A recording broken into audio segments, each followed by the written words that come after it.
என் உயிரின் உயிரான விடுதலை சிறுத்தைகளுக்கு நான் விடுக்கிற வேண்டுகோள், ஊர்ல வந்து உங்க வீட்டில் 4 ஓட்டு இருக்கு தம்பி, உங்க அண்ணனுக்காக 2 ஓட்டு போடுங்க, எங்களுக்காக 2 ஓட்டு மாத்தி போடுங்கன்னு பேசுவாங்க. அவன் என்ன கொடுத்தாலும் வாங்கிங்க. ஆனா இந்த தேர்தலில் நாம் பாஜகவோடு கூட்டணி சேர்ந்து வருகிற ஒவ்வொரு கட்சிக்கும் பாடம் புகட்டியாக வேண்டும்.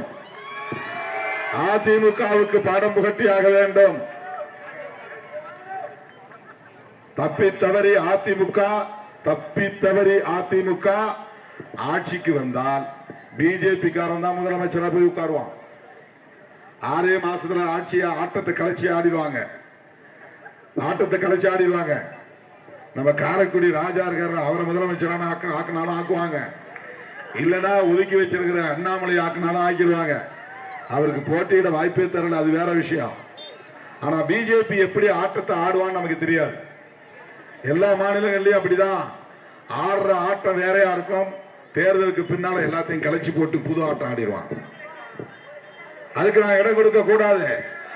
இந்த தொகுதியில் அதிமுக ஜெயிக்குதுன்னு சொன்னா அப்படி அவன் 100 இடங்களுக்கு மேல அதிமுக வெற்றி பெற்றுட்டா தமிழ்நாட்டு அரசியலே தலைகீழ புரட்டி போற்றும் பிஜேபி. அதுக்கு இடம் கொடுக்கவே கூடாது. 234 தொகுதிகளிலும் நம்முடைய கூட்டணி தான் வெற்றி பெற வேண்டும்.